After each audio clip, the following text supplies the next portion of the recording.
Welcome to the Getting Real with Hillary show. Inspiring stories that change lives. Where ordinary heroes tell their extraordinary stories of how they have triumphed over unexpected challenges. This is where we say what can't be said and use the AAA formula for freedom. Awareness, acceptance, and action.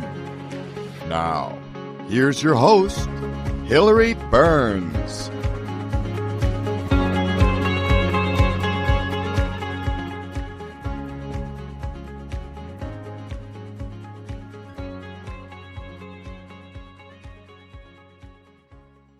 This is Hillary Burns, and welcome. And today we are getting to use what we say, which is unexpected challenges with the sound. And we are here with Raven, who is a true hero. And you will learn all about Raven and how she has triumphed over so many things. I'm thrilled to have her here. And I just have to tell you that when I met Raven, we were doing some planning work. And her goal, it was a 90-day planning session. Her goal was to find a place to die, an inexpensive place to die. And so, we worked with that. But the miraculous part of it, which you're going to hear in the second part of the show, is that Raven is no longer looking for a place to die. She is thriving. She is up to so many wonderful, amazing things.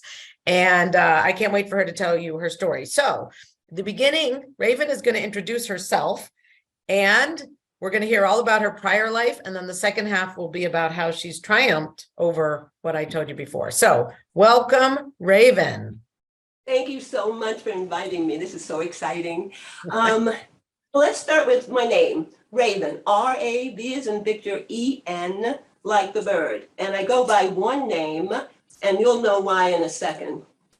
My background is all theater, fashion, television. Theater, Broadway shows, TV specials, commercials, and then fashion, runway modeling between New York and Europe for another decade, and then came back to the States and started my own television show. And this was in the 80s, late 80s, when they were still calling it cable show. So I had my own cable show for 5 years. So what happened between the Broadway shows and the fashion modeling?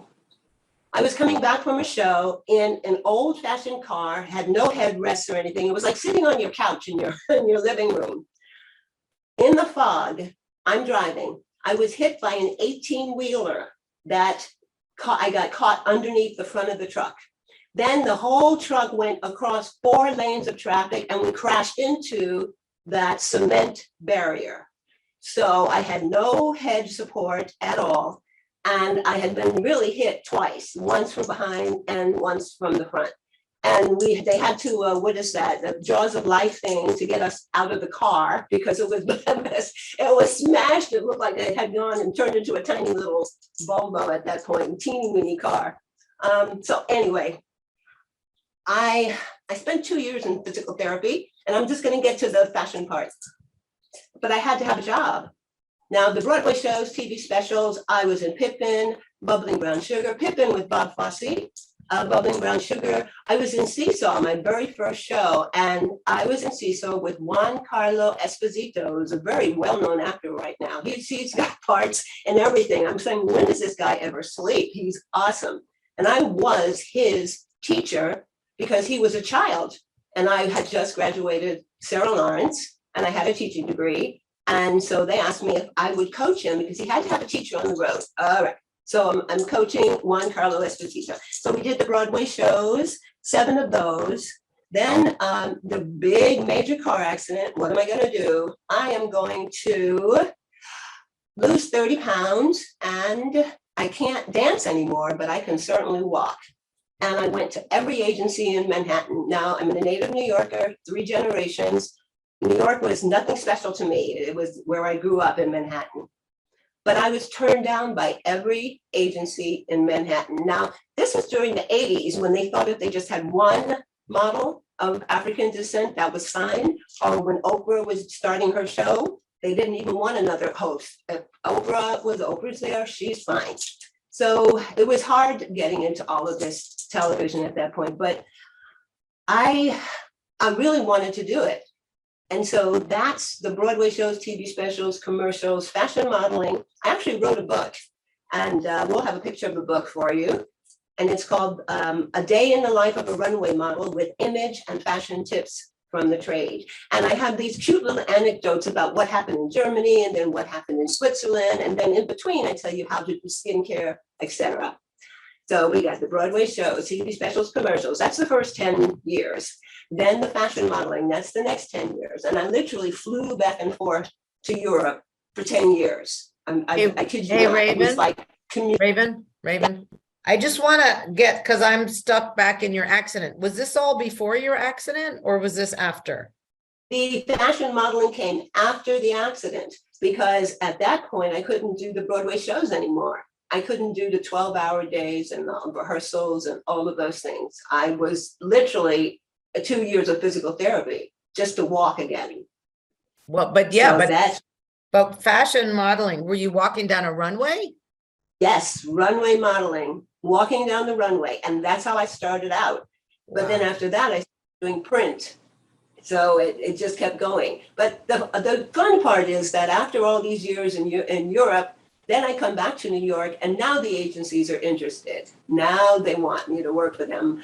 But at that point, I wanted to go on to do television. So I went on and started my TV show, and it was called Image and Style. And then I hosted that one for another 5 years. So that's my background. I forgot to tell you, though, that I was diagnosed with juvenile arthritis at the age of 8. Which meant that I was in pain all the time. It was like a little old person. I had swelling. My mom took me to the doctor and he said, yeah, it's juvenile arthritis, but if she doesn't start moving, she won't be able to walk. She'll be in a wheelchair by the time she's a teenager. So my mom took me to my first dance class. And I'm a little fat, little pudgy person. And I go into this dance class and I just fall in love with dance. And so that's how I got into the dance and the Broadway shows. I think I've covered bunches of stuff. Did you want to ask me anything? Yeah. Okay, so all right. Well, let's go back. You're eight. You go to a dance class. You love it. How did you go from? Because there's a lot of little girls who love dance. They don't end up on Broadway. Like, how did that happen? How did you end up there? Yeah, that's a good question. Yes, I was prepared. I continued to take dance classes, and then I went to the Dalton School. It's a prep school, a Jewish prep school in Manhattan. I was the only person of color in an all Jewish school. Yeah. So that was your high school? That was high school. Wow. Okay. I took dance class. Oh, and you were always from New York, so you didn't have to move to New York. You were already there. Okay. Just jump on a train or a bus. I mean, I knew New York like the can. Okay. So Dalton School, yep. From Dalton School, then what? More dancing. Oh. And I will remember her name soon. It'll come to me. This awesome dance teacher who just encouraged me. And then I went to Sarah Lawrence, and I majored in dance, fine art, and Romance languages. At that time, you could have a dual, you could graduate with 2 things. And I think I actually graduated with 3. I loved Sarah Lawrence. I was out of the city. I was in the suburbs. It was all green grass and trees and beautiful old buildings. It was, once again, one of the only people of color in a huge class. I can't remember how many. I think it was just me again. Yeah.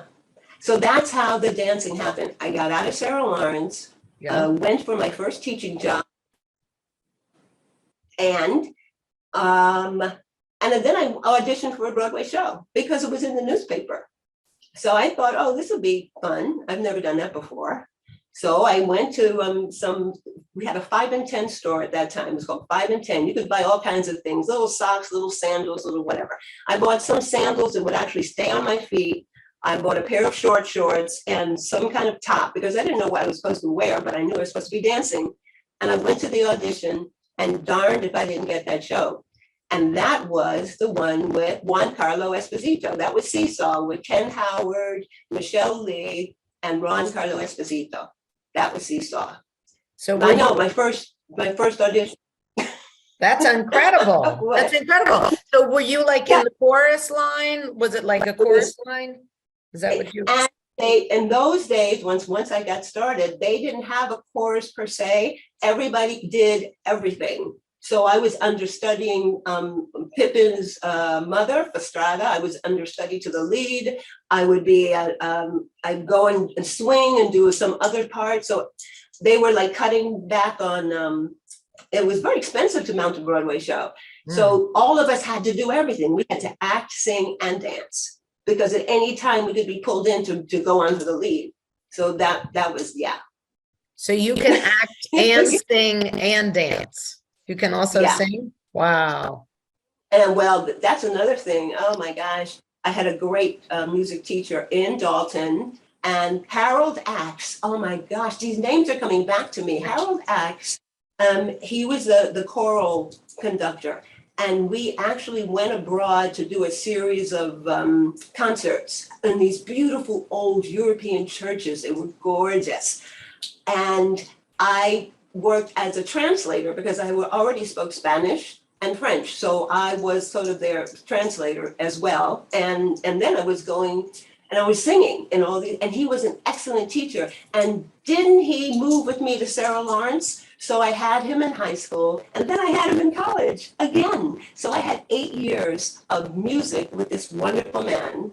So that's how the music singing part came into play. But you're taking notes. I am taking notes because I want to remember all this. It's amazing. So, okay, a couple questions. I mean, most people don't have one interview or audition and get the part. No. They just don't. No. What do you attribute that to? At the time, this Seesaw was a very sort of what they called gritty, like a street kind of feeling to it. It wasn't going to be a ballet or a regular guys and dolls kind of thing. He wanted something that was gritty and more street. So all of these dancers showed up, but they were all ballerinas. So that he would give them some really funky move to do and the clapping the hands, and they would just do this ballet thing. But I was the one who was doing all the street dancing. And so that's how I got it. Wow. He needed somebody like me who could, I also had ballet and tap and all those other things, but that's not what he wanted for that audition. So I gave him what he wanted. He wanted people who are funky and street and moving and grooving and not ballerinas. So that's how I got that one. That's cool. Okay. And the other question I have is, a few times you've said you were the only person of color. How was that? How was that for you? Was that, was it just normal, or did you feel awkward, or what? Luckily, I grew up in an integrated community. I grew up in East Harlem. And Little Italy was also kind of a part of East Harlem. So we would buy our, cookies at the Italian store on the corner. We get ices from somebody else, the streetcar vendor guy. So I grew up in a multiracial atmosphere. And I was in Manhattan. So it's when you live in the city, you have people from all over the world that you run into every day. So if you don't speak a little Greek and a little Italian and maybe, something else, you learn all this as you're growing up. So that's the New York experience. I didn't realize how awesome it was until I moved away from New York. And then I realized, what, one theater? Oh my God, where's the museum? Hours and hours away. I grew up surrounded, but you know what, Hillary? Yes, I was prepared. Yes, I love what I do, but there is an element of luck. There is an element of what made me audition for that show on that day. Why did I do that? What made me go to the 5 and 10 and buy some funny little shoes that wouldn't fall off my feet so I could dance? There's always an element of luck in there. And I have honestly been lucky, very lucky. And I'm grateful for it every day. Yeah. So prepare. You got to be prepared, and you got to look for miracles too. I'm always looking for the next best thing that's going to happen. Because if you Wow. don't, the miracle pops, and it just, by the time you figure out it's a miracle, it's passed you by. You have to be expecting them. So I was my New York thing. I expected every day I would go out and some awesome thing would happen. And I was surrounded by, during those times, the 60s, 70s, early 60s, 70s, there were a lot of people coming in from the suburbs and working with inner city children. So that also gave us exposure. So we had all of these people who really cared about us, but they were people that we didn't know particularly. They had lots of money and we didn't, but that's how I got my sense of fashion, looking at the way these ladies dressed when they came in to teach us reading or math or whatever, or take us. And that's how I saw my first Broadway show. Oh, sit down, sit down, sit down, you're rocking the boat. Oh, what is the name of that show? That they took me to my first Broadway show and I saw those people dancing and I said, I can do that. I can do that. Wow. So, all right, a couple more questions I have. I mean, really, that's great. And I think it was meant to be, maybe not luck, but who knows? Okay, what happened to your juvenile arthritis? Did that go away? Still haven't, no. And that's another thing. I had to really be careful. If I wasn't on stage and I wasn't rehearsing, I was in the chiropractor's office or the steam room or a hot tub somewhere. So my life was truly divided in half. I was either dancing and moving or I was at the doctor's. But I wanted this so badly, and I kept it up for as long as I could. And then the car accident, that kiboshed it. That was like, oh, that's it, last straw. Yeah. Wow. All right. And then the other question, where were you raised? I mean, where was your home? What part of New York? In East Harlem. Oh, East Harlem. Okay. So near Lily, 104th Street and East River Drive. wow. Okay. So now this might be a obnoxious question, but isn't Dalton like a private fancy school that's very expensive? Absolutely. And now you got to go back to the 70s and the late 60s. Everybody was trying to integrate their school somehow to show that, oh, look how wonderful we are. We are integrated. So they would get one person. So that was me. But wow. I also had the high scores as well. I finished high school in 3 years instead of 4. I wanted to get out, but Mom wouldn't let me skip the grade. She said, no, you can't skip a grade. So then I finished college in 3 years instead of 4. Then I tried to get out again. She said, no. Think of courses you would really like to take and stay there and just have a good time for that last year. I said, Mom, but I've got a dual degree already. Why should I stay here? She said, no, just stay 1 more year. And that's when I started dancing. I got a scholarship at Alvin, and that's an awesome Black ballet. Oh gosh, Judith Jameson, the African with ballet mixed in. Oh, gorgeous. So I got a scholarship there, and I took another language at Sarah Lawrence. So I commuted between Sarah Lawrence and Westchester and Manhattan for Albinelli's dance studio, and I did that for a year. So I just commuted back and forth and took the courses that I wanted, and I danced for a year. Wow. So I know, but you see.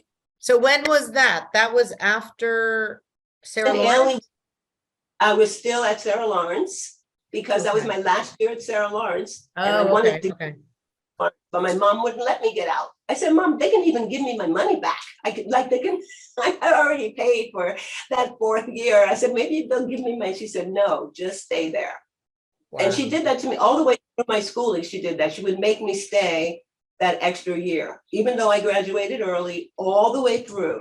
So if I had just done what I wanted to do, I would have been out of college I would have been out of college by the time I was 20 or 19. I would have been out because I was like 3 years ahead of myself. But no, yeah. Mm-hmm. But you might not have had that audition. You might not have had that audition, right? So there's socialization that comes along with the aging process. You don't want to have a 5-year-old, even if they're brilliant, you don't want to put them in a class with a 10-year-old. You need to have all those social skills And the only way you learn is to go from one grade to the next to the next, or else you're lost. Why do you think that child actors have such a hard time acclimatizing to real life? You so often hear about the drug addicts and the this and the that, because they were forced to be adults. Nobody really paid much attention to their education as long as they made it on stage or in front of the camera. And then when they age out, they're not prepared. Nobody's prepared them for this next part. I'm talking about prep. My husband, who passed away, was in sports management. And he managed people like Andre Agassi, Moses Malone, and a couple of other people whose names I can't remember because I am the fashion person. He's the sports person. And why was I going there? Oh, yes. And my husband was very clear that he made sure his athletes had a second career before they aged out of whatever sport they were in. He had them starting on their second careers. Because as an athlete, you may have 10, 15 good years before your knees give out or whatever else happens. So I think that's what made me marry him. When I saw somebody who really cared about these athletes and cared about their finances and their lives after sports. That was my baby. So he passed away, and I went into retirement. He was sick for a long time. Wait. Hold on. Wait, we're going to go to a commercial break in a second, but where in all of this did you get married? Oh, that's another story. Okay, so I was in New York doing some show. This was like the late 70s. I had already done a couple of Broadway shows by then, early 80s. And he was on the road, and so was I. So he called me on the phone, and he asked me to marry him over the phone. Wait, did you know him? Hold on. Had you met him already? Yes. Okay, yes, okay. We went from you don't know him to he's asking you to marry him. So where did you? All right, let's do that after the break. We're gonna take a quick break. Doug, are you ready? And then we'll come back.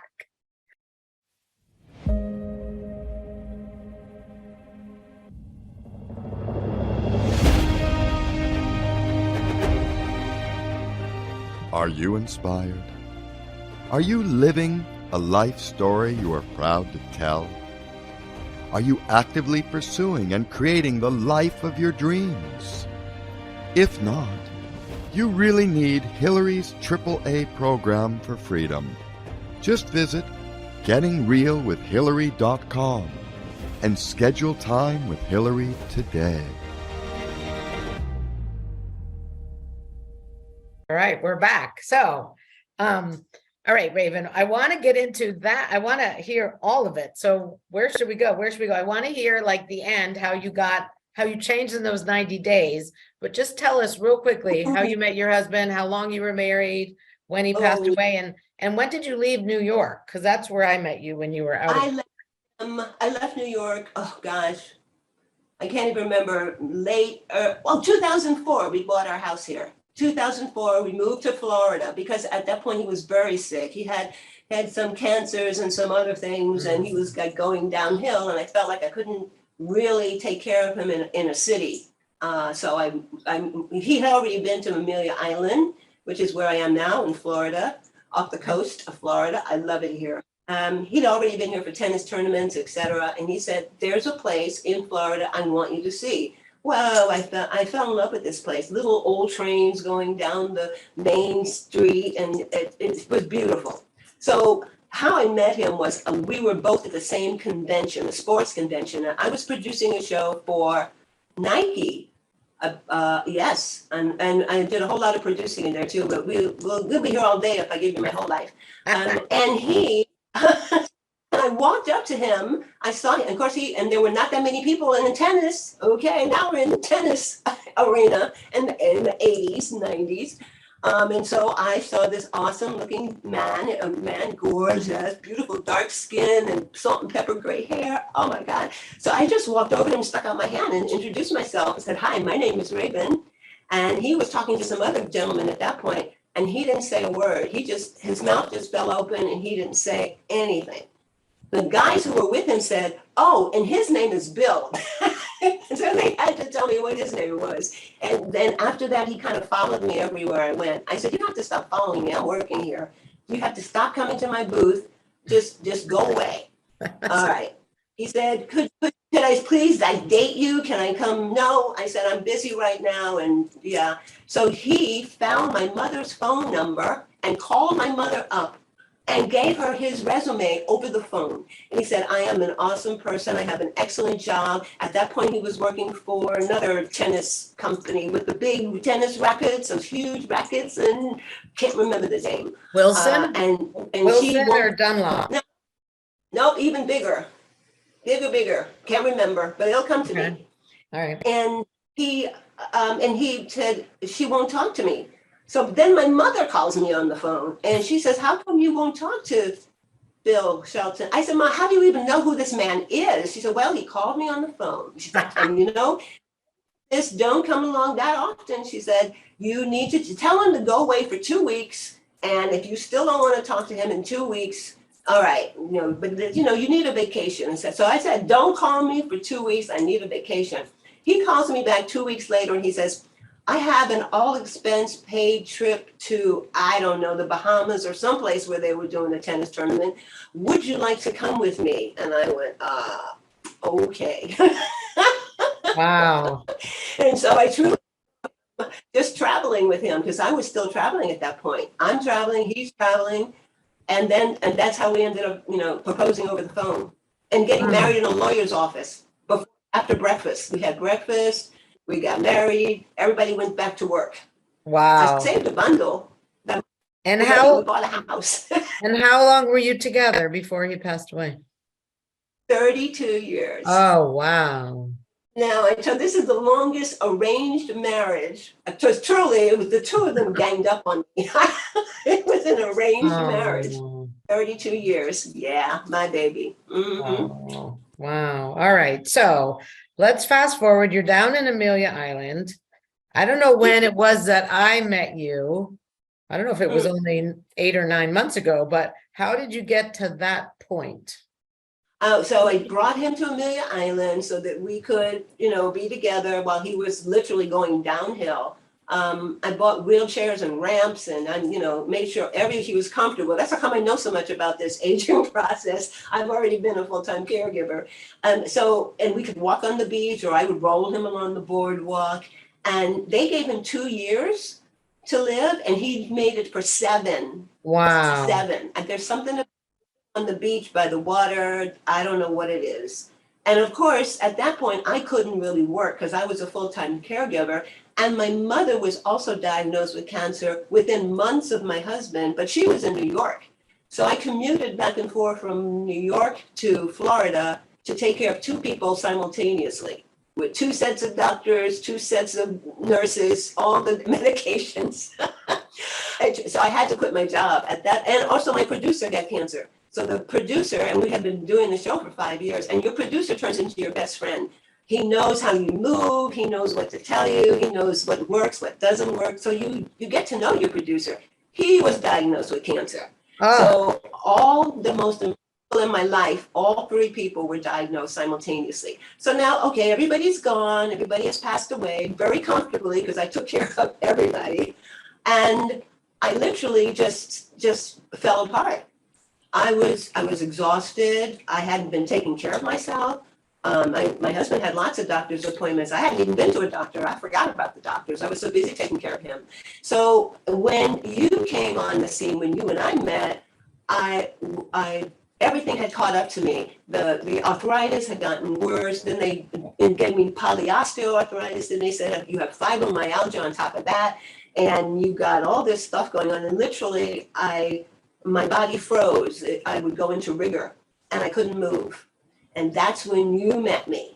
I was in the bed, frozen, couldn't move. And at that point, and in pain.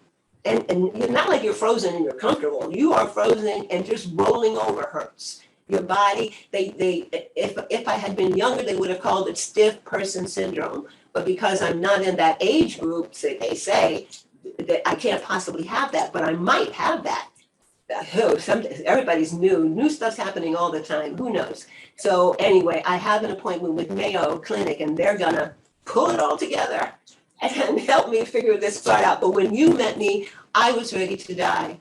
I said, if I'm stuck in this bed and I'm in serious pain, what is the point? What's the point? Nothing, there was nothing to look forward to other than to start building this house on my sister's property where I could put in the wheelchairs and the ramps and all of that stuff and just die comfortably. So a lot of things happened at that point. I rejoined Landmark Worldwide, awesome organization, and I had been with them since '79, but I had gotten out of touch because of everybody getting sick at the same time.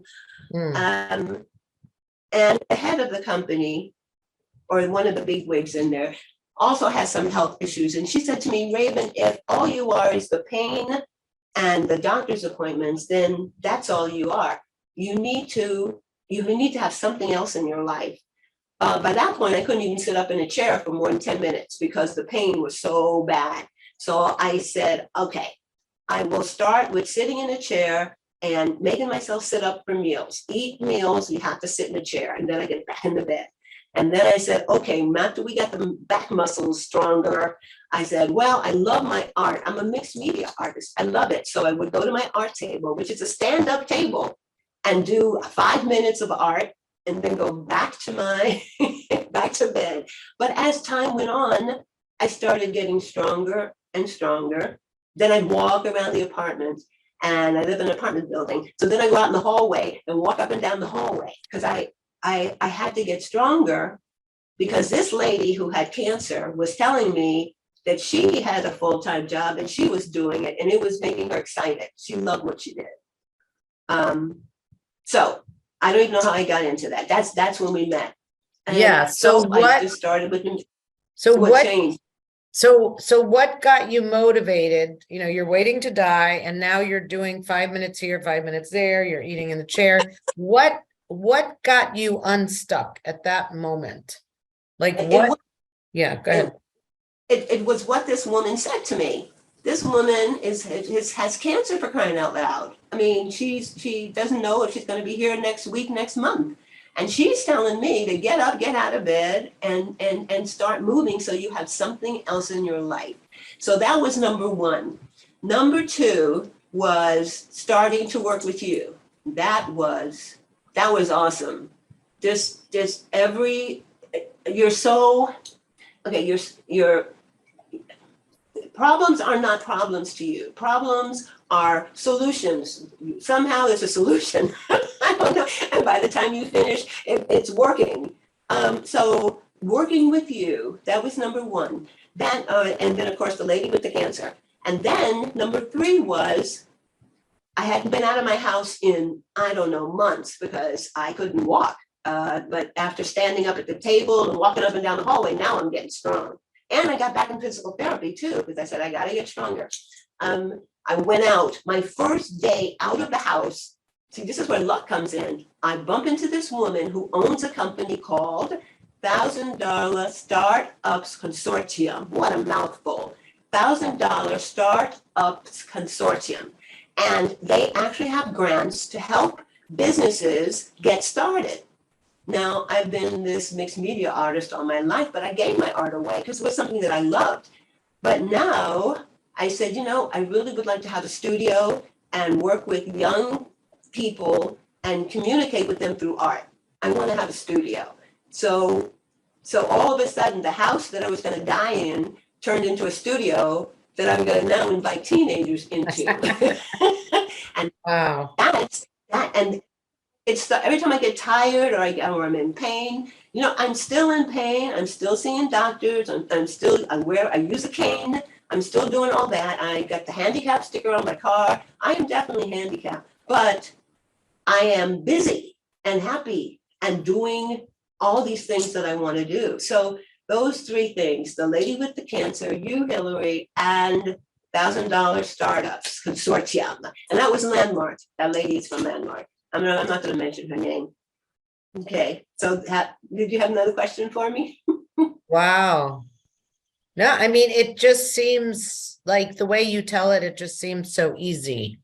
And you went, okay, but this is where luck comes in again. How is it on the first day out of bed?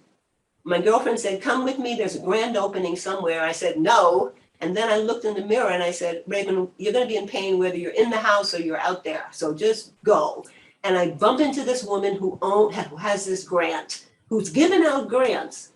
Here's the luck again. You see, Right. so yes, but there's something in this that's happening here. that and I just take the luck for granted. If I want something, I meditate on it for a while and I start working on it for a while. I wanted a particular piece of luggage because I had toys and things I wanted to bring back to the States from Europe. They're so pretty, but I didn't have a bag for it. So I visualized the kind of bag I need, a duffel bag with wheels on the bottom that rolls. The first store I went into, in the window, was the duffel bag with the wheels on it that rolls. My girlfriend was with me. She said, can I do that too? Can I just, decide something and have it just show up? I said, I can't tell you what it is, but this is, and I don't take this luck for granted. I'm very appreciative of it. Yeah. Wow. Okay. So let's say there's someone like you who is not feeling well and has kind of given up waiting to die. What would you say to them that would have them? Because, for you, it's like, yeah, it sounds like, yeah, just did this. Like, I know it wasn't that easy because I remember when we were talking, some of the stuff was a struggle. But this is what I'm going to say, that when you, let's say, started working with me, when you got in touch with the woman with cancer, you started talking, you got into dialogue, you got out of your head and out into you started talking out loud and people heard you. And do you think that would make a difference for people? Maybe they don't feel like they want to talk, but do it anyway. A huge difference, because even when I couldn't get out of the house, I could do conference calls with people on the phone. And I have a group that I've been talking to for the last 20 years, Monday, Wednesday, Friday, and we talk for 30 hours. That's 30 minutes. That's it, on, off, 30 minutes, everybody. And we've been doing it for 20 years. If I got out of my own head at that point,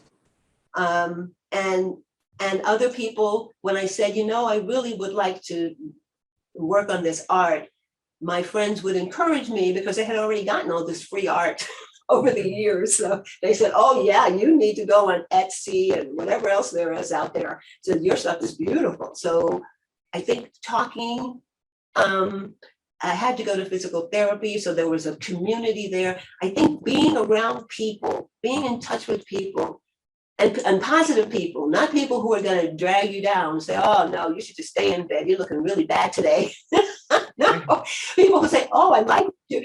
That turban, that color looks so good on you. They find something positive to say about you. Those are the people you want to be around. So I had cut myself off from people. And I didn't even look like I used to look. And for somebody who's been in showbiz all their lives, you take big stock on what you look like. And I just looked like a shriveled up old woman. And so I didn't even want people to see me. I stopped going out.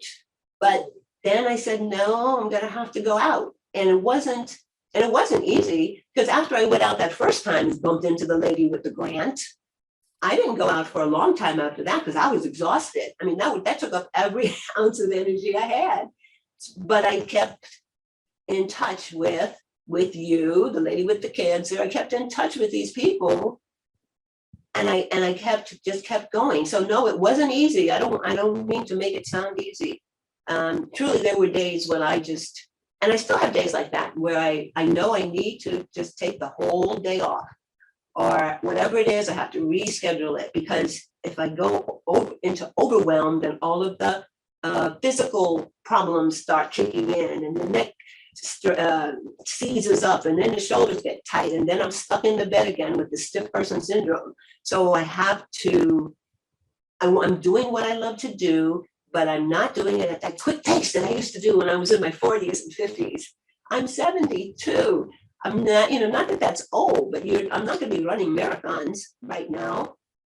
But there's certain things I can do, and my art's one of them. And I had a show. I just had an art show on Saturday. Oh my gosh, people really get my art. They get my art is it's called Carcuje Customized Art Collections and Journals, and I actually give the person a little survey. What's your sign? What are your likes, hobbies, what colors, what metals do you like? And I create a journal just for them that has all of them in the journal, their colors, everything. And there's something about holding in your hand something that's you that makes a huge difference. And then people start writing in the journals. So there's lots of pages, blank pages, but there's also lots of art and affirmations, like not the Nike just do it thing, but if not today, when? My body is an amazing healing machine. I use that one a lot. My body is a miraculous healing machine, just when I thought I couldn't walk another step. And like today, I'm going to take the rest of the day off. I do have to go vote. I gotta go vote. But then after that, I'm not doing a thing until tomorrow when I have my interview at Mayo Clinic. So I used to be able to do 5 and 6 things in a day. Now, if I do one or none, it's good. Wow. So it seems like you got into dialogue with positive people that supported you. You are doing what you love, which is the art. You know, like how much you can do and then still take care of yourself. Right. And I think that's it. And then, so a couple more questions. How would they find your art? Like if somebody wants a personalized journal, how would they find you? How can they request it?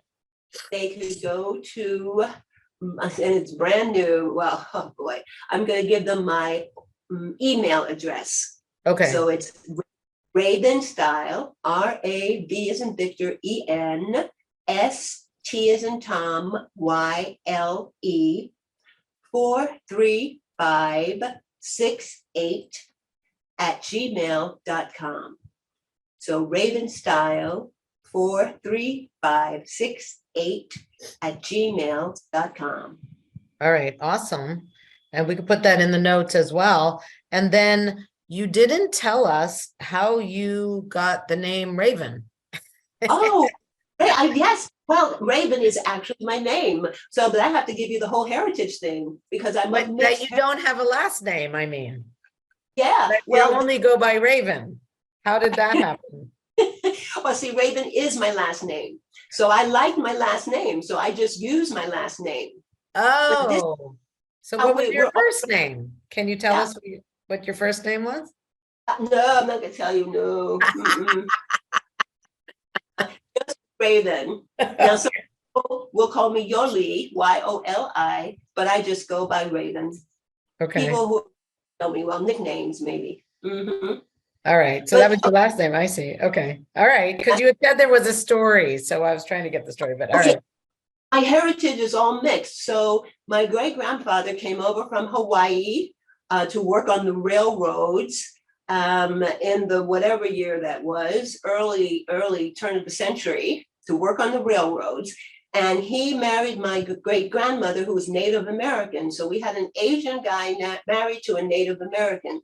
They had my grandmother, who is now mixed heritage, who was a shaman of her tribe. So she was like the doctor, the healer of her tribe. So that's my grandmother. And then my grandmother married, we don't know because she was like a rolling stone. We're not really sure.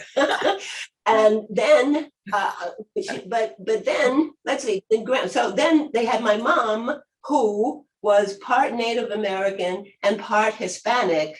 And then my mom married my father, who was also Native American and Hispanic. So his last name was Raven. So we got the Ravens from that line. Wow. And that's how we got them. I know. Yeah.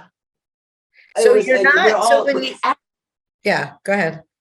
No, go ahead, ask a question. No, so this is my ignorance, but so when you said person of color, I think of an African American. You don't have any of that. So you No, refer to and you see yourself. Yeah. Yeah, but there's so many of us that are people of color. There are people who are from Haiti, who are from the Bahamas. They're not African either. But I got to tell you this joke. So this guy comes in. He's from the Bahamas, and he goes over to when you have to, you have to check into the United States, whatever that is. Yeah, and The Statue of and there's Liberty only or like four.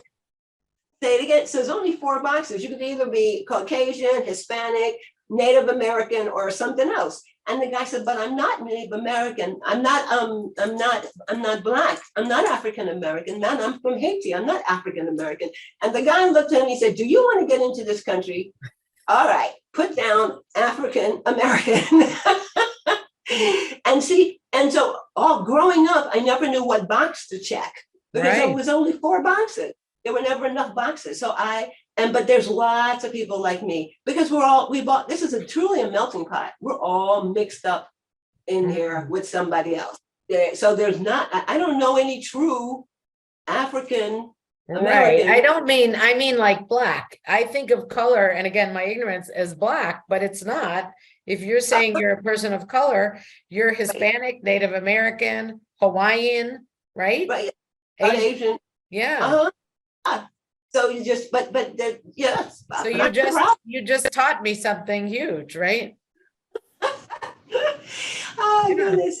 And it didn't help that I went to all white schools. I went to Dalton, I went to Sarah Lawrence. So it was, I think my job on this planet, other than my art, spreading my art, because I love doing this, is to show people what a person of color looks like, how they speak, how they talk. I mean, we've been so ingrained with the horrible stereotypes on television of people of color being less than or being hoodlums or some. Yeah. No, all right. We have 30, Raven.